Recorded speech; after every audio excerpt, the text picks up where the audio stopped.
Hello friends, welcome to our YouTube channel teaching exam overload. दोस्तों, आज के session के अंतर्गत आपकी जो सीटेट जुलाई 2024 की क्लासेस लगातार और बेहतरीन ढंग से चल रही हैं, उसमें आज हमारी एसएसटी की नेक्स्ट क्लास है, जिसमें आज हम क्लास 8 एनसीईआरटी हिस्ट्री के चैप्टर नंबर 9 को पढ़ेंगे, जिसका नाम है राष्ट्रीय आंदोलन का संगठन 1870 के दशक से 1947 तक।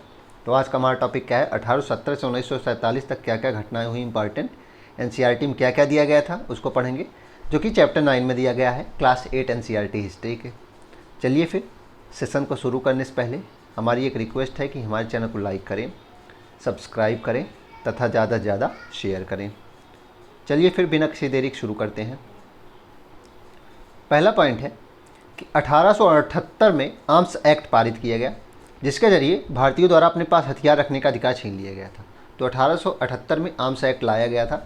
इसमें दिया क्या गया था कि भारतीयों के पास हथियार नहीं रख सकते। भारतीयों के जो हथियार थे उनको क्या किया गया था कि जो भारतीयों अपने पास हथियार रखते थे, अवैध घोषित कर दिया गया था। वो हथियार लेने के लिए उनको परमिशन लेनी पड़ेगी।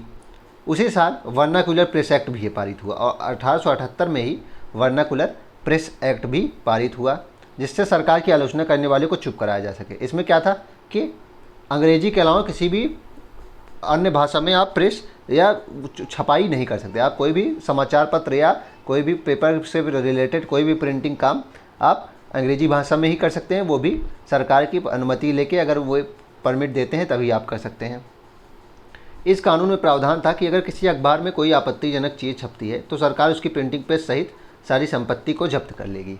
तो इसमें यह भी प्रावधान था कि अगर किसी अखबार में कोई आपत्तिजनक चीज़ छपती है तो सरकार उसकी प्रिंटिंग प्रेस सहित सारी संपत्ति जब्त कर ली जाएगी। 1883 में इल्बर्ट बिल भी लागू किया गया। 1883 में इल्बर्ट बिल लागू किया गया इरविन के द्वारा। इसको लेकर काफ़ी हंगामा हुआ था। काफ़ी हंगामा हुआ था। इस विधेयक में प्रावधान किया गया था कि भारतीय न्यायाधीश भी ब्रिटिश या यूरोपीय व्यक्तियों के मुकदमे चला सकते हैं। इसमें क्या था कि जो भारतीय न्यायाधीश हैं वे भी ब्रिटिश और यूरोपीय व्यक्तियों का अगर कोई सज़ा देनी है या फिर उनकी बात वो सुननी है, मुकदमा सुनना है, तो वो भी ये कर सकते हैं। और ये अंग्रेज़ इससे काफ़ी ज़्यादा नाखुश हो गए, क्योंकि उनको लगता था कि अंग्रेज़ और भारतीय न्यायाधीशों के बीच में इससे समानता बहुत ज़्यादा आ जाएगी। जब अंग्रेज़ों के विरोध की वजह से सरकार ने यह विधेयक वापस लिया तो भारतीयों ने इस बात का काफ़ी विरोध किया, और फिर जब अंग्रेज़ों ने विरोध किया, सरकार को इसको वापस लेना पड़ा इल्बर्ट बिल को। फिर भारतीयों ने इस बात का विरोध करना शुरू कर दिया कि यह तो हमारे साथ गलत हुआ। फिर 1885 में कांग्रेस कैसे बनी? भारतीय राष्ट्रीय कांग्रेस, अर्थात इंडियन नेशनल कांग्रेस, जिसे आईएनसी कहा जाता है। भारत 1885 में देश भर के 72 प्रतिनिधियों ने बम्बई में सभा करके भारतीय राष्ट्रीय कांग्रेस की स्थापना का फैसला किया था। तो 72 प्रतिनिधि थे, बम्बई में एक सभा किया गया था और उसमें भारतीय राष्ट्रीय कांग्रेस की स्थापना की गई। संगठन के प्रारंभिक नेता थे दादा भाई नौरोजी, फिरोज शाह मेहता, बदरुद्दीन तैयब जी, व्योमेश चंद्र बनर्जी, सुरेंद्र नाथ बनर्जी, रोमेश चंद्र दास, एस सुब्रमण्यम अय्यर और अन्य प्रायः बम्बई और कलकत्ता के ही थे, और बाकी लोग बम्बई और कलकत्ता के ज़्यादा लोग थे। तो 1885 में बम्बई में इंडियन नेशनल कांग्रेस की स्थापना की गई थी। 72 प्रतिनिधि शुरुआत में थे। नौरोजी व्यवसायी और प्रचारक थे। वे लंदन में रहते थे और कुछ समय के लिए ब्रिटिश संसद के सदस्य भी रहे थे। तो दादा भाई नौरोजी, जिन्हें grand old man of India कहा जाता है, ये व्यवसायी और प्रचारक थे। ये लंदन में रहते थे और कुछ समय तक ब्रिटिश संसद के सदस्य भी रहे थे। ब्रिटिश संसद में सदस्यता भी इनको मिली थी कुछ समय तक के लिए। जनवरी 1886 में दी इंडियन मिरर नामक अखबार ने लिखा, बम्बई में आयोजित प्रथम राष्ट्रीय कांग्रेस हमारे देश की भावी संसद का केंद्रक है और यह हमारे देशवासियों के लिए अकल्पनीय रूप से लाभकारी परिणाम को जन्म देगा। तो जनवरी 1886 में द इंडियन मिरर में यही लिखा गया था कि जो बम्बई में आयोजित भारतीय राष्ट्रीय कांग्रेस की पहली सभा थी, वह भावी जो संसद बनेगी भारत की, उसका केंद्रक माना जाएगा और यह हमारे देशवासियों के लिए आगे चल के अत्यंत लाभकारी परिणाम देगा। आगे देते हैं, इसमें क्या दिया गया है कि बदरुद्दीन तैयब ने 1887 में अध्यक्षता की हैसियत से कांग्रेस को संबोधित करते हुए कहा था कि यह कांग्रेस भारत के किसी एक वर्ग या समुदाय के प्रतिनिधि से मिलकर नहीं बनी है, बल्कि यह भारत के सभी समुदायों की संस्था है। तो 1887 में अध्यक्ष कौन थे भारतीय राष्ट्रीय कांग्रेस के? बदरुद्दीन तैयब जी थे। इन्होंने क्या कहा कि कांग्रेस भारत किसी एक वर्ग या समाज या समुदाय की नहीं है, बल्कि ये पूरे भारत की संस्था है, पूरे भारत के सभी समुदायों की संस्था है। दादा भाई नौरोजी की बुक बहुत ज़्यादा पूछी जाती है, poverty and un-British rule in India. Poverty and un-British rule in India, इसमें ब्रिटिश शासन के आर्थिक परिणामों की बहुत तीखी आलोचना की गई थी कि कैसे ब्रिटिश लोग भारत के सभी धन को निष्कासन, कैसे धन का निष्कासन हो रहा है, तो नौरोजी ने यही बताया था, जिससे काफ़ी लोग इसकी ओर इनका ध्यान आकर्षित करवा चुके, काफ़ी लोगों को इसकी ओर ध्यान इनका आकर्षित हो गया कि कैसे ये लोग धन का निष्कासन कर रहे हैं। बुक कौन सी थी? Poverty and British rule in India, दादा भाई नौरोजी ने लिखा था। धन निष्कासन का सिद्धांत भी इन्होंने ही दिया था। तिलक ने नारा दिया, स्वतंत्रता मेरा जन्मसिद्ध अधिकार है और मैं इसे लेके रहूँगा। तो बाल गंगाधर तिलक, इन्होंने नारा दिया था, स्वतंत्रता मेरा जन्मसिद्ध अधिकार है और मैं इसे लेके रहूँगा। ध्यान रखिएगा, इन्होंने ही नारा दिया था कि स्वतंत्रता मेरा जन्मसिद्ध अधिकार है और मैं इसे लेके रहूँगा। अगला है पॉइंट इसमें, 1905 में वायसराय कर्जन ने बंगाल का विभाजन कर दिया। तो 1905 में क्या हुआ था? वायसराय कर्जन था, बंगाल का विभाजन कर दिया। उस वक्त बंगाल ब्रिटिश भारत का सबसे बड़ा प्रांत था, और उस वक्त बंगाल ब्रिटिश भारत का सबसे बड़ा प्रांत था। बिहार और उड़ीसा के भी भाग बंगाल का हिस्सा उस समय होते थे, और इसका विभाजन 1905 में कर्जन ने किया था। बंगाल से विभाजन से देश भर में गुस्से की लहर फैल गई। मध्यम मार्गी और आमूल परिवर्तनकारी कांग्रेस के सभी धड़ों ने इसका विरोध किया। तो कांग्रेस के जितने भी धड़ थे, मतलब कि कांग्रेस में कुछ लोग मध्यम मार्गी थी, मतलब कि थोड़ा सा नरम दल जिसको कह सकते हो, गरम दल, मतलब हर प्रकार के जो लोग थे उन्होंने इसका विरोध किया। विशाल जनसभाओं का आयोजन हुआ और जुलूस निकाले गए। जन प्रतिरोध के नए नए रास्ते ढूंढे गए थे, जन प्रतिरोध के नए नए रास्ते ढूंढे गए। इससे जो संघर्ष उतरा उसे स्वदेशी आंदोलन के नाम से जाना गया, और इसमें जो आंदोलन हुआ था इसके लिए, बंगाल विभाजन को रद्द करने के लिए, वे स्वदेशी आंदोलन के नाम से जाना गया। इसे ध्यान रखिएगा, इसे क्या कहा गया? स्वदेशी आंदोलन कहा गया। और दक्षिण भारत में इसे किस नाम से जाना गया है? वंदे मातरम आंदोलन। दक्षिण भारत में इसे वंदे मातरम आंदोलन इसे कहा गया। यह आंदोलन बंगाल में सबसे ताकतवर था, परंतु अन्य इलाकों में भी इसकी भारी गूंज सुनाई देती थी। उदाहरण के लिए आंध्र प्रदेश के डेल्टा इलाके में इसे वंदे मातरम आंदोलन कहा गया। तो वही बात कि आंध्र प्रदेश के डेल्टा इलाके में, मतलब साउथ इंडिया में, इसे क्या कहा गया था? वंदे मातरम कहा गया था। आगे देखते हैं। 1906 में मुसलमान जमींदारों और नवाबों के एक समूह ने ढाका में ऑल इंडिया मुस्लिम लीग का गठन किया। तो 1906 में ऑल इंडिया मुस्लिम लीग का भी गठन हुआ था। लीग ने बंगाल विभाजन का समर्थन किया था। इस लीग ने क्या किया था कि इसमें ऑल इंडिया मुस्लिम लीग के जो सदस्य थे उनका फ़ायदा दिख रहा था, इसलिए बंगाल विभाजन का समर्थन किसने किया था? मुस्लिम लीग के लोगों ने किया था। लीग की मांग थी कि मुसलमानों के लिए अलग निर्वाचिका की व्यवस्था की जाए, और इसकी मांग क्या थी कि मुसलमानों के लिए अलग निर्वाचिका की व्यवस्था की जाए। 1909 में सरकार ने यह बात मान ली थी, और 1909 में यह बात मान ली गई थी। अब परिषदों में कुछ सीट मुसलमान उम्मीदवारों के लिए आरक्षित कर दी गई थी। तो मुसलमानों की सीट रिजर्व करने का फैसला 1909 में मान ले मिंटो सुधार के साथ आ गया था। आगे चल के देखते हैं इसमें आगे अगला पॉइंट क्या है। गांधी जी 46 वर्ष की उम्र में 1915 में दक्षिण अफ्रीका से भारत लौटे थे। तो गांधी जी 46 वर्ष उनकी उम्र थी, 1915 में दक्षिण भारत से भारत लौटे थे, दक्षिण अफ्रीका से। वे वहाँ पर नस्ल भेदी पाबंदियों के खिलाफ अहिंसक आंदोलन चला रहे थे। वे वहाँ पे क्या कर रहे थे? वहाँ पे भी आंदोलन चला रहे थे, और अंतर्राष्ट्रीय स्तर पर उनकी अच्छी मान्यता हो गई थी, और लोग उनका आदर करते थे। दक्षिण अफ्रीकी आंदोलनों की वजह से उन्हें हिंदू, मुसलमान, पारसी और ईसाई, गुजराती, तमिल और उत्तर भारतीय उच्च वर्गीय परिवार, वकील और मजदूर, सब तरह के भारतीय लोग से मिलने जुलने का मौका मिल चुका था। मतलब ये भारत क्या, मतलब कि हर वर्ग जो, मतलब भारत में इस समय लोग निवास कर रहे थे उस समय, वहाँ के हर तरह के वर्ग के लोगों से उनको मिलने का मौका मिल गया था। महात्मा गांधी ने पहले साल पूरे भारत का दौरा किया। महात्मा गांधी 1 साल तक पूरे भारत का दौरा ही किए। आगे देखते हैं। आगे दिया गया है डरबन, जो कि दक्षिण अफ्रीका में है। 1895 में अन्य भारतीयों के साथ महात्मा गांधी ने नस्ली भेदभाव का विरोध करने के लिए नटाल कांग्रेस का गठन किया। तो नटाल कांग्रेस का गठन पूछा जाता है गांधी जी ने कब किया? 1895 में किया। कहाँ किया? डरबन, दक्षिण अफ्रीका में किया। क्यों किया? नस्ली भेदभाव का विरोध करने के लिए किया। क्यों किया? नस्ली भेदभाव का विरोध करने के लिए किया। कब किया? 1895 में। कहाँ किया? डरबन, दक्षिण अफ्रीका में किया। आगे 1919 में गांधी जी ने अंग्रेजों द्वारा हाल ही में पारित किए गए रॉलेट कानून के खिलाफ सत्याग्रह का आह्वान किया गया था। इसमें क्या बताया गया था? यह कानून अभिव्यक्ति की स्वतंत्रता जैसे मूलभूत अधिकारों पर अंकुश लगाने और पुलिस को और ज़्यादा अधिकार देने के लिए लागू किया गया था। तो रॉलेट एक्ट को काला कानून कहा जाता है, और इसमें क्या कहा गया था कि जो मूलभूत अधिकार होते हैं, इसमें लोगों के मूलभूत अधिकार को भी छीनने के ऐसे प्रावधान थे कि उससे मूलभूत अधिकारों की भी समस्या आ रही थी, उस पर भी अंकुश लगाया जा रहा था, और पुलिस का जो अधिकार था उसे निरंकुश कर दिया गया। मतलब कि पुलिस संदेह मात्र पे भी किसी को गिरफ्तार कर दी सकती है। यही इसमें कहा गया था कि अगर पुलिस को संदेह हो सकता है, अगर आप पे संदेह है तो वो बिना कारणवश भी आपको गिरफ्तार कर लेगी। आगे देखते हैं। महात्मा गांधी मोहम्मद अली जिन्ना तथा अन्य नेताओं का मानना था कि सरकार के पास लोगों की बुनियादी स्वतंत्रताओं पर अंकुश लगाने का कोई अधिकार नहीं, और बड़े बड़े नेताओं का यह मानना था। उन्होंने विरोध किया कि जो मूलभूत अधिकार हैं, जो बुनियादी स्वतंत्रताएं हैं, उन पर अंकुश लगाने का कोई अधिकार किसी भी सरकार का नहीं हो सकता है। आगे देखते हैं। उन्होंने इस कानून को शैतान का करतूत और निरंकुशवादी बताया। गांधी जी ने लोगों से आह्वान किया कि इस कानून का विरोध करने के लिए 6 अप्रैल 1919 को अहिंसक विरोध दिवस के रूप में, अपमान व याचना दिवस के रूप में मनाया जाए। और गांधी जी ने यह आह्वान किया था कि 6 अप्रैल 1919 को अहिंसक रूप से इसका अहिंसक दिवस मनाया जाए, अहिंसक विरोध दिवस के रूप में मनाया जाए। और अपमान व याचना दिवस, इसका नाम क्या दिया गया? अपमान या फिर याचना दिवस कहा गया। 1920 में क्या आंदोलन हुआ था? 1920 में इंपॉर्टेंट है, खिलाफत आंदोलन हुआ था। क्या हुआ था? खिलाफत आंदोलन 1920 में हुआ था। इसमें अंग्रेज़ों ने तुर्की के सुल्तान खलीफा पर बहुत सख्त संधि थोप दी थी। इसमें क्या किया था अंग्रेज़ों ने? जो तुर्की का बहुत ही एक तुर्की के मुसलमानों के लिए या हर जगह के मुसलमानों के लिए एक बहुत बड़ा पद होता था खलीफा। खलीफा मतलब मुस्लिम जो लोग हैं उनका नेता होता था। इसमें उसके सख्त संधि थोप दी गई थी, जिससे मुसलमान काफ़ी ज़्यादा आक्रोशित हो गए थे। जलियांवाला बाग हत्याकांड की इस घटना पर भी भारत के लोगों में भारी गुस्सा था, और जो भारत के मुस्लिम समुदाय था वह भी इस बात पर काफ़ी गुस्सा था।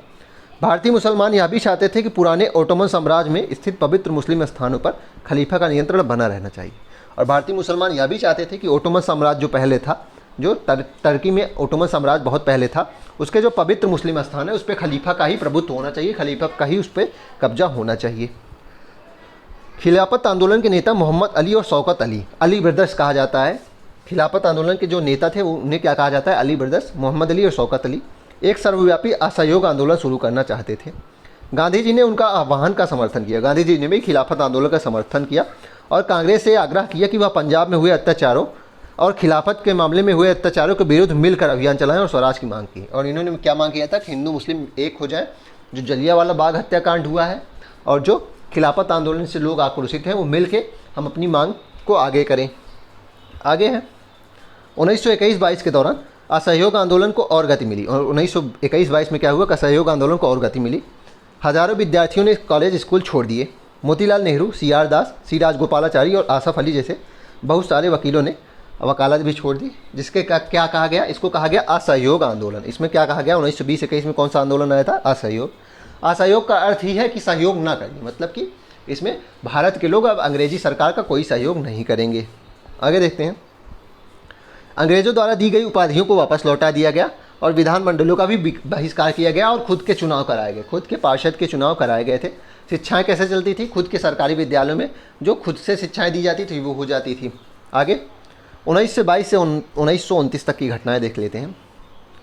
महात्मा गांधी हिंसक आंदोलन के विरुद्ध थे। इसी कारण फरवरी 1922 में जब किसानों की एक भीड़ ने चौराचारी पुलिस थाने पर हमला किया और उसे जला दिया, तो गांधी जी ने अचानक असहयोग आंदोलन वापस ले लिया। तो प्रश्न बनता है कि असहयोग आंदोलन वापस क्यों लिया गया? क्योंकि 4 फरवरी 1922 को किसानों की एक भीड़ ने चौरी नमक स्थल पे, वहाँ के पुलिस स्टेशन पे आग लगा दी थी, जिससे क्या हुआ था कि कई अंग्रेजी अफसर जल के मर गए थे। उस दिन 22 पुलिस वाले मर चुके थे। इसलिए गांधी जी ने अचानक क्या किया कि यह सहयोग आंदोलन वापस ले लिया। किसान इसलिए बेकाबू हो गए थे क्योंकि पुलिस ने उनके शांतिपूर्ण जुलूस पर गोली चला दी थी। और किसान ऐसा क्यों किया? क्योंकि उन्होंने पलटवार किया था। आगे देखते हैं। असहयोग आंदोलन खत्म होने के बाद गांधी जी के अनुयायी ग्रामीण इलाकों में रचनात्मक कार्य शुरू करने पर जोर देने लगे थे। मतलब ग्रामीण स्तर पे आप कुछ रचनात्मक कार्य करते रहिए। आगे जवाहरलाल नेहरू की अध्यक्षता में 1929 में पारित किए गए इस प्रस्ताव के आधार पर 26 जनवरी 1930 को पूरे देश में स्वतंत्रता दिवस मनाया जाएगा। तो 1929 में जो अधिवेशन हुआ था उसकी अध्यक्षता किसने की थी? जवाहरलाल नेहरू ने की थी। इसमें क्या प्रस्ताव पारित किया गया था कि 26 जनवरी 1930 को पूरे देश में स्वतंत्रता दिवस मनाया जाएगा। और फिर क्या हुआ कि लास्ट में देश तो 15 अगस्त 1947 को ही आज़ाद हो गया था, लेकिन संविधान को कब पारित किया गया? 26 जनवरी 1950 को। क्योंकि ऐसा इसलिए किया गया क्योंकि 26 जनवरी को ही हम लोग स्वतंत्रता दिवस 1930 से मना रहे थे, इसलिए इसको उसी दिन पारित किया गया था। आगे है चंद्रशेखर आज़ाद, भगत सिंह, सुखदेव और उनके जैसे अन्य क्रांतिकारी राष्ट्रवादी औपनिवेशिक शासन तथा अमीर शोषक वर्ग से लड़ने के लिए मजदूरों और किसानों की क्रांति चाहते थे। इस काम को पूरा करने के लिए उन्होंने 1928 में दिल्ली स्थित फिरोज शाह कोटला मैदान में हिंदुस्तान सोशलिस्ट रिपब्लिकेशन एसोसिएशन की स्थापना की। तो इसको शॉर्ट में क्या कहा जाता है? HSRA। HSRA की स्थापना कभी हुई? 1928 में हुई। और इसमें क्रांतिकारी नेता थे जैसे कि भगत सिंह और बाकी जो चंद्रशेखर आज़ाद ऐसे नेता थे, इसमें यही हुआ था। और इसकी स्थापना कहाँ हुई थी? फिरोज शाह कोटला में हुई थी। आगे देखते हैं। आगे है कि भगत सिंह, सुखदेव, सॉरी यहाँ नहीं था, यहाँ पे था। 17 दिसंबर 1928 को भगत सिंह, चंद्रशेखर आज़ाद और राजगुरु में लाला लाजपत राय पर लाठीचार्ज करने वाले सांडस नामक पुलिस वाले की हत्या कर दी। तो लाला लाजपत राय पर क्या किया गया था? पुलिस वाले सांडस ने लाठी चलवा दी थी, जिससे इनकी मृत्यु हो गई थी। और इन लाला लाजपत राय का कथन क्या है कि मेरी जो शरीर से निकला हुआ जो खून की एक एक बूंद है वह आप सब पे लाठी की तरह बरसेगा। उन्होंने यही कहा था। आगे देखते हैं। इसी लाठीचार्ज के बाद इसी लाठीचार्ज के कारण बाद में लाजपत राय की मृत्यु हो गई थी। अपने साथी राष्ट्रवादी बीके दत्त, बटुकेश्वर नारायण दत्त के साथ भगत सिंह ने 8 अप्रैल 1929 को केंद्रीय विधान परिषद में बम फेंका था, जिसे मुजफ्फरपुर बम कांड कहा गया था। क्रांतिकारियों ने अपने पर्चे में कहा था कि उनका मकसद किसी की जान लेना नहीं है, बल्कि बहरों को सुनाना है तथा विदेशी सरकार को उसके द्वारा किए जा रहे भयानक शोषण से अवगत कराना है। भगत सिंह, सुखदेव और राजगुरु को 23 मार्च 1931 को फांसी दे दी गई थी। ध्यान रखिएगा, गांधी इरविन समझौता में क्या हुआ था कि गांधी ने इन लोगों को बचाया नहीं था और 23 मार्च 1931 को इन लोगों को फांसी दे दिया गया था। और उस समय भगत सिंह की आयु सिर्फ 23 साल की थी। आगे 1920 के दशक की शुरुआत से ही राष्ट्रीय आंदोलन में सक्रिय सरोजनी नायडू दांडी यात्रा के मुख्य नेताओं में से एक थी। ध्यान रखिएगा, अगर पूछा जाएगा कि कुछ प्रमुख महिलाएं दांडी मार्च में, तो सरोजनी नायडू का नाम पहले आएगा। भारतीय राष्ट्रीय कांग्रेस के अध्यक्ष पद पर पहुंचने वाली ये पहली भारतीय महिला थी। ध्यान रखिएगा, भारतीय राष्ट्रीय कांग्रेस के अध्यक्ष पद पर पहुंचने वाली पहली भारतीय महिला थी। पहली महिला अगर पूछा जाएगा तो एनी बेसेंट हो जाएंगी, पहली महिला एनी बेसेंट हो जाएंगी। आगे, करो या मरो का नारा गांधी जी ने कब दिया था? ये प्रश्न बनता है, क्योंकि सबको पता है कि करो या मरो का नारा गांधी जी ने ही दिया है, लेकिन कब दिया था? भारत छोड़ो आंदोलन में दिया गया था। कब दिया था? 1942 में, जो 8 अगस्त 1942 को ये नारा दिया गया था। आगे मौलाना आज़ाद के बारे में दिया गया है। मौलाना अबुल कलाम आज़ाद, ये अब्दुल कलाम आज़ाद नहीं है, अबुल कलाम आज़ाद है। और इनका जो नाम है वो प्रश्न क्या बनता है कि सर्वाधिक समय तक भारतीय राष्ट्रीय कांग्रेस के जो अध्यक्ष बने रहे वो कौन थे? तो वो मौलाना अबुल कलाम आज़ाद थे। 1940 से 1945 तक कोई अधिवेशन ही नहीं हुआ था, इसलिए ये लगातार 5 सालों तक क्या बने थे? अध्यक्ष बने रहे थे। और सबसे युवा भी पूछा जाएगा तो मौलाना अबुल कलाम आज़ाद ही हो जाएंगे। इनका जन्म मक्का में हुआ था। इनके पिता बंगाली और माँ अरब मूल की थी। इनके पिता बंगाल से थे और माँ अरब मूल की थी। बहुत सारी भाषाओं के जानकार, आगाध इस्लाम के विद्वान थे और वहादते दीन यानी सभी धर्मों की बुनियादी एकता के हिमायती थे। मतलब ये ऐसा मानते थे कि सभी धर्मों की बुनियादी एकता होनी चाहिए, सभी धर्म में एकता होनी चाहिए। गांधीवादी समर्थक थे, गांधीवादी आंदोलनों में हमेशा सक्रिय रहने वाले और हिंदू मुस्लिम एकता के पक्के हिमायती भी थे ये। इन्होंने जिन्ना के दो राष्ट्र सिद्धांत का विरोध किया था। तो जिन्ना जो पाकिस्तान की मांग कर रहा था, उसके इस सिद्धांत को किसने विरोध किया था? मौलाना अबुल कलाम आज़ाद ने विरोध किया था। आगे, वयोवृद्ध राष्ट्रवादों और दक्षिण में नमक सत्याग्रह के नेता श्री राजगोपालचारी ने 1946 में बनी अंतरिम सरकार के सदस्य थे और स्वतंत्र भारत के पहले भारतीय गवर्नर जनरल थे। उन्हें लोग राजा जी के नाम से जानते थे, तो इनका पद क्या दिया गया था? राजा जी।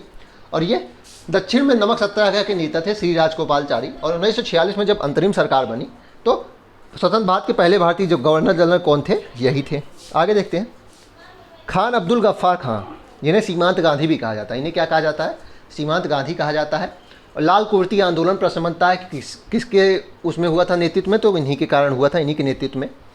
उत्तर पश्चिमी सीमांत प्रांत के प्रमुख पश्तून नेताओं में से ये एक थे। इन्होंने बादशाह खान के नाम से भी जाना जाता है, इन्हें बादशाह खान भी कहा जाता है। खुदाई खिदमतगार संगठन के संस्थापक थे। इन्होंने खुदाई खिदमतगार नामक संगठन की स्थापना की थी और इसी खुदाई खिदमतगार संगठन ने लाल कुर्ती आंदोलन छेड़ा था। यह उनके प्रांत के पठानों में लोकप्रिय शक्तिशाली अडिशक आंदोलन थे। बादशाह खां भारत विभाजन के सख्त खिलाफ थे। बादशाह खां भी, जो खान अब्दुल गफ्फार खां थे, ये भी भारत पाकिस्तान जो बना दो राष्ट्र सिद्धांत के कटु आलोचक थे। इन्होंने 1947 में इस फैसले पर मंजूरी देने के लिए कांग्रेस के अपने साथियों की भर्त्सना की थी। तो 1947 में जब गांधी जी ने दो राष्ट्र सिद्धांत पे हाँ कह दिया था, तब इन्होंने इसकी काफ़ी ज़्यादा आलोचना भी की थी। और मुस्लिम लीग ने 16 अगस्त 1946 को प्रत्यक्ष कार्यवाही दिवस मनाने की आह्वान किया था और इसी दिन कलकत्ता में दंगे भड़क उठे थे। तो मुस्लिम लीग ने क्या किया था? 16 अगस्त 1946 को प्रत्यक्ष कार्यवाही दिवस मनाया था। और इसी के साथ आज के सेशन को हम समाप्त करते हैं। आशा करता हूँ कि आपको यह सेशन पसंद आया होगा। अगर आप इसी तरह के अन्य सेशन भी देखना चाहते हैं तो हमारे YouTube चैनल को लाइक करें, सब्सक्राइब करें तथा ज़्यादा से ज़्यादा शेयर करें। चलिए फिर, धन्यवाद।